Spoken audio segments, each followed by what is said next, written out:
লড়াই অবশ্য একা ছিল না আরজি করের নিহত নির্যাতিতা ডাক্তারের পরিবার। প্রথম থেকেই পাশে পেয়েছে মেয়ের সহপাঠী জুনিয়র ডাক্তারদের। রাজপথে উঠেছে উই ওয়ান্ট জাস্টিস স্লোগান। নারী নিরাপত্তার দাবিতে রাত দখল দিয়ে শুরু হওয়া আন্দোলন পৌঁছেছে অনশনে। উদ্দেশ্য আরজি করের নিহত নির্যাতিতা ডাক্তারকে ন্যায় বিচার এনে দেওয়া। এর মধ্যে ঘটে গিয়েছে 14ই আগস্ট রাতে আরজি কর হাসপাতালে ভাঙচুরের ঘটনা। সব দাবি একত্রিত করে ধর্মতলার ওয়াই চ্যানেলে দিনের পর দিন বসে থেকেছেন জুনিয়র ডাক্তাররা। হয়েছে লালবাজার অভিযান। কলকাতার তৎকালীন পুলিশ কমিশনার বিনীত গোয়েলের হাতে শিরদাঁড়া তুলে দিয়েছিলেন। জুনিয়র ডাক্তারদের সঙ্গে কাদম্বিনীর ন্যায় বিচার চেয়ে পথে নেমেছেন অসংখ্য সাধারণ মানুষও। প্রবল আন্দোলনের মুখে কলকাতার পুলিশ কমিশনারের পদ থেকে সরানো হয় বিনীত গোয়েলকে। আরজি কর অধ্যক্ষের পদ থেকে সরানো হয় সন্দীপ ঘোষকেও।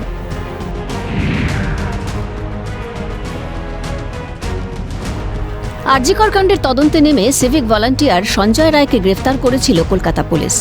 পরবর্তী সময়ে কলকাতা হাইকোর্টের নির্দেশে তদন্তভার হাতে নেয় সিবিআই। নৃশংস হত্যাকাণ্ডের ধর্ষণ, খুনে তথ্য প্রমাণ লোপাটের অভিযোগে গ্রেফতার করা হয় টালা থানার প্রাক্তন ওসি অভিজিৎ মণ্ডলকে। সঙ্গে গ্রেফতার হন আরজি করের প্রাক্তন অধ্যক্ষ সন্দীপ ঘোষ। আরজি কর হাসপাতালে গিয়ে ঘটনার 3D ম্যাপিং করে সিবিআই। ঘটনার পুনর্নির্মাণও করা হয়। মূল অভিযুক্ত সঞ্জয় রায়কে নিয়ে শুরু হয় মামলাও। শিয়ালদা আদালত সঞ্জয়কে দোষী সাব্যস্ত করে আমৃত্যু কারাদণ্ডের নির্দেশ দেয়। যদিও রায় সন্তুষ্ট করতে পারেনি নির্যাতিতার পরিবারকে। ফলাফল আবার গোড়া থেকে লড়াই মেয়ের নৃশংস পরিণতির ন্যায় বিচার ছিনিয়ে আনার। 9ই আগস্ট আরজি কর কাণ্ডের 1 বছর। 1 বছর কাদম্বিনীর চলে যাওয়ার। বছর ঘুরেও অধরা ন্যায় বিচার। শেষ পর্যন্ত ন্যায় বিচার পাবে তো তিলোত্তমার কাদম্বিনী? কলকাতার কল্লোলে চাপা পড়ে যাবে না তো কাদম্বিনীর নিদারুণ সেই আর্তনাদ? ক্যালকাটা নিউজ। আপনাদের সামনে এই ছবি তুলে ধরছি, আরো বিস্তারিতভাবে অবশ্যই করে তুলে ধরবো। আর এই আন্দোলন বা এই রাত দখলের ডাক যারা দিয়েছিলেন তারা এই মুহূর্তে আমাদের সঙ্গে রয়েছেন এবং তাদের সঙ্গে কথা বলবো। রিমঝিম সিনহা আমাদের সঙ্গে রয়েছেন। রিমঝিম, 1 বছর হয়ে গেল, আবারও রাত দখলের ডাক দিতে হলো কেন? দিতে হলো কারণ এই 1 বছরে প্রচুর ঘোষণা পেয়েছি আমরা, কিন্তু কোনো বাস্তবায়িত রূপ দেখতে পাইনি সেই ঘোষণার। যেমন ঠিক রাত দখলের পরপরই একটি অদ্ভুত প্রেস রিলিজ বেরিয়েছিল সরকারের তরফ থেকে, রাজ্য সরকারের তরফ থেকে, যেখানে বলা হয়েছিল যে মহিলাদেরকে নাইট শিফট না দিলেই ভালো হয়। সেই রকমই 1 বছর বাদে 31শে জুলাইয়ের যে ঘোষণা বের করেছেন এই রাজ্য সরকার, সেখানে দেওয়া হয়েছে যে মহিলাদেরকে নাইট শিফট দেওয়ার সময় তাদের কনসেন্ট যাতে যাচাই করা হয় এবং তাদের থেকে তাদের কনসেন্ট নেওয়া হয়।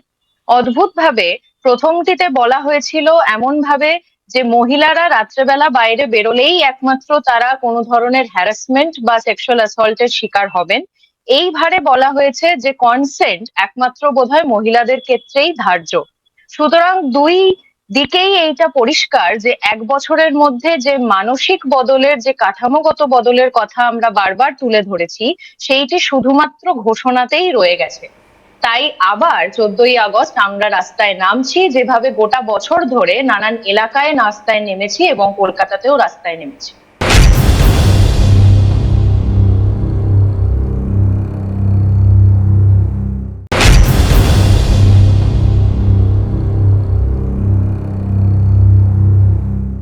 যেখান থেকে এই ঘটনার সূত্রপাত, যেটা না ঘটলেই সবসময় ভালো হতো, সেই আরজি কর, যে ছবি আমরা এই মুহূর্তে তুলেও ধরছি, সেই আরজি করের 1 বছর পরের ছবি মূলত ঠিক কি, তার প্রতিবেদন তুলে ধরেছে আজ আমাদের প্রতিনিধি। বছর ঘুরলেও এখনো বিচার অধরা কাদম্বিনীর ঘটনার।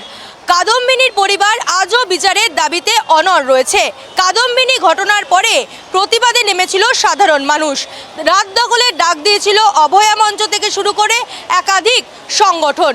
এবং 14ই আগস্ট, গত বছর 14ই আগস্ট রাত দখলের সময় প্রতিবাদীদের ভিড়ে মিশে একদল দুষ্কৃতী আরজি কর হাসপাতালে তাণ্ডব চালায়।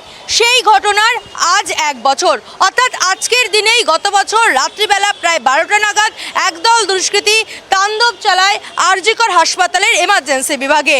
ভাঙচুর করা হয় একাধিক দামি এবং উন্নত যন্ত্রাংশ, ভেন্টিলেশন, বাইপ্যাপ, ইসিজি মতো যন্ত্রাংশ নষ্ট করা হয় এবং কার্যত ধ্বংসস্তূপে পরিণত করা হয় এমার্জেন্সি বিভাগ। এবং তারা চলে যান চেস্ট মেডিসিন বিভাগের উদ্দেশ্যে।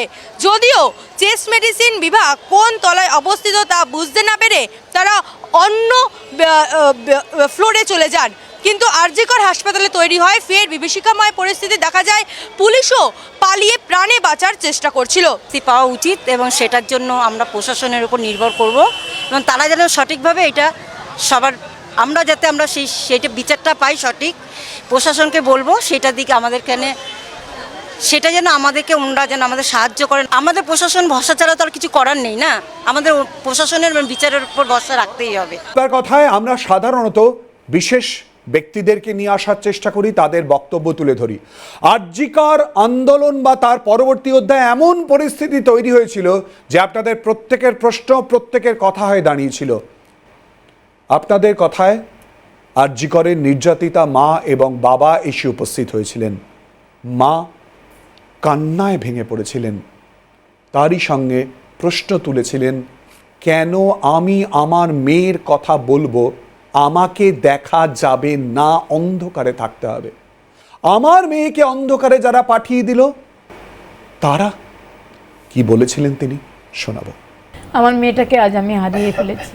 এটা আমার মনে হয় কোথাও গিয়ে মেয়ের কাছেই আমি ক্ষমা প্রার্থী, আমাকে ক্ষমা করিস মা, তোকে আমি বাঁচাতে পারিনি, তোর ওই আর্তচিৎকার আমার কানে এসে পৌঁছায়নি। কি দোষ করেছিল আমার মেয়েটা?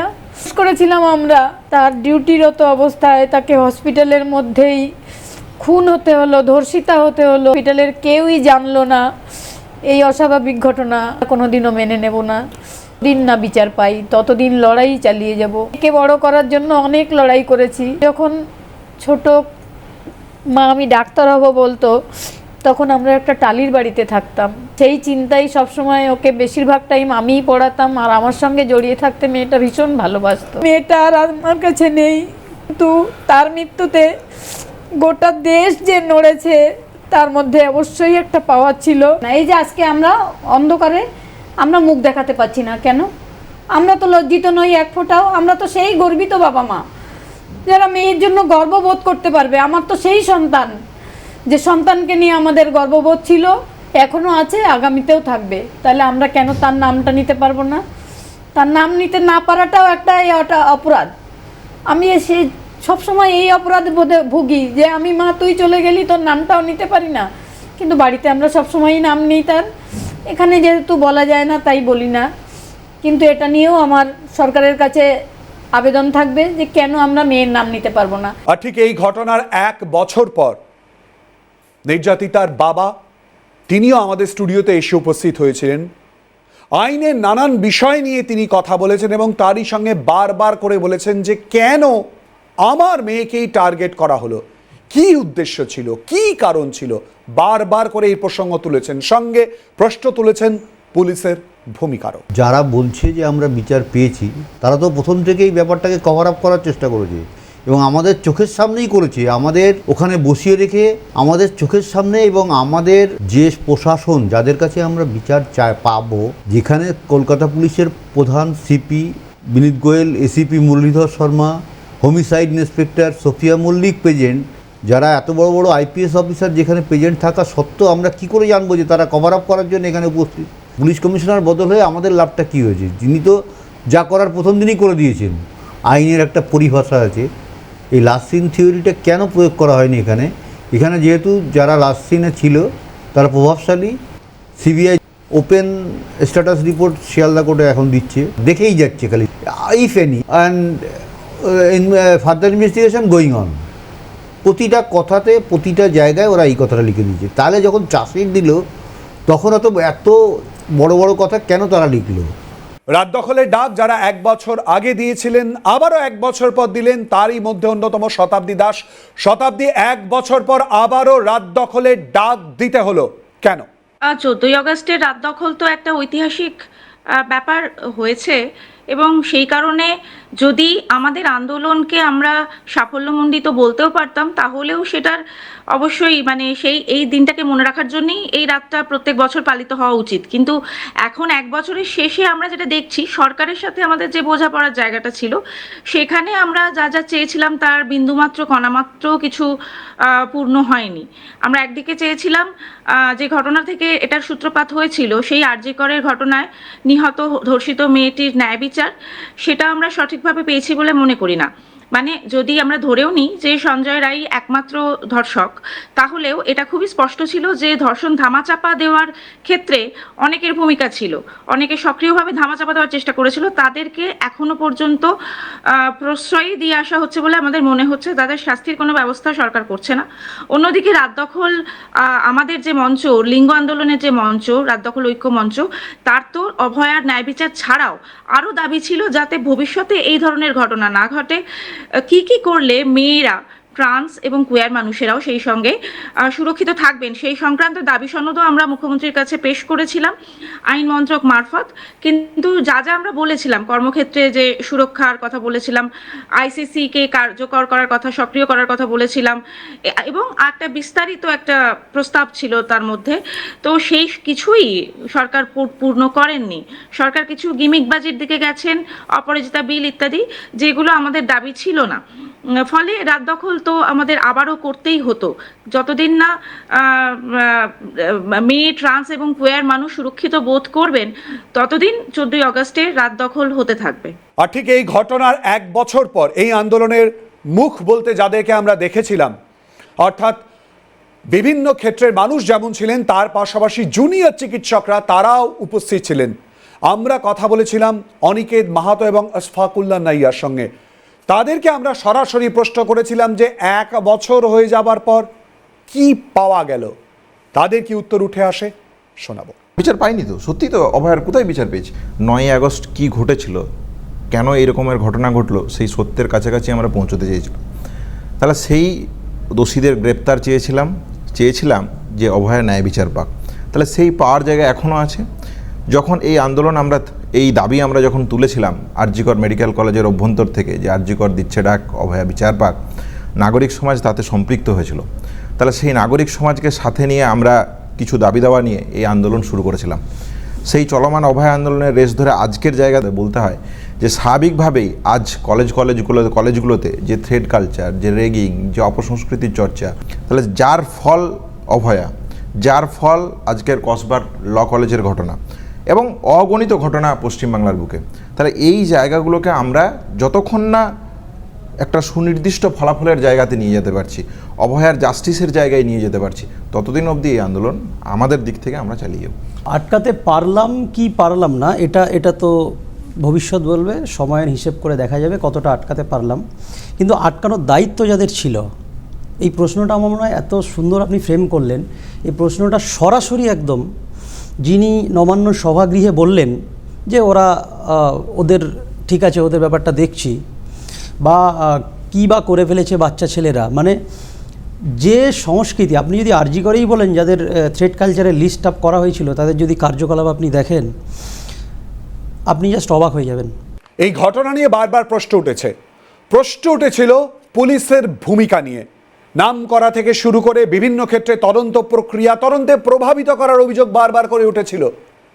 পুলিশের ভূমিকা নিয়ে কেন প্রশ্ন উঠেছিল? আপনাদের নিশ্চয়ই মনে রয়েছে যে আন্দোলন এমন জায়গায় পৌঁছেছিল, দাবি যা ছিল তার মধ্যে অন্যতম ছিল যে কলকাতার পুলিশ কমিশনারকে বদল করতে হবে।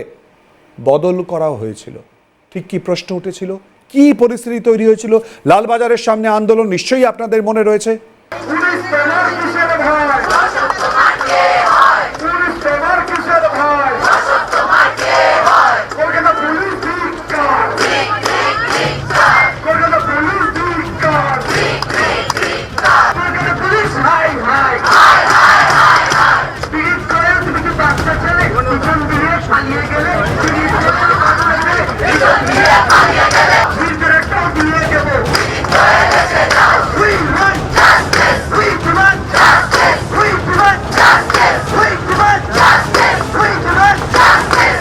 কলকাতার তৎকালীন পুলিশ কমিশনার বিনীত গোয়েল 14ই আগস্টের ঘটনার পর মেজাজ হারিয়ে ঠিক কি বলেছিলেন শোনাবো।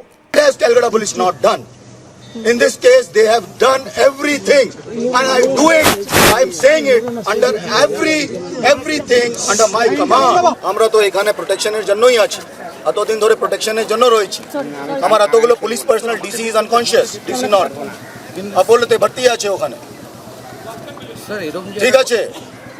এন্ড আমি একটা বলবো আপনাকে, সিবিআই কে আপনি নিশ্চয়ই প্রশ্ন করবেন কি ক্যালকাটা পুলিশ কোনো ডিসঅনেস্টি দেখিয়েছে কি না, কিভাবে তদন্ত করেছে, এই প্রশ্ন আপনাদেরকে সিবিআই কে নিশ্চয়ই করা উচিত। You must put this question to CBI the way you are putting these questions to me. You must put this question. Have we shown any laxity, disintegrity, disappearance of evidence, anything? Anything?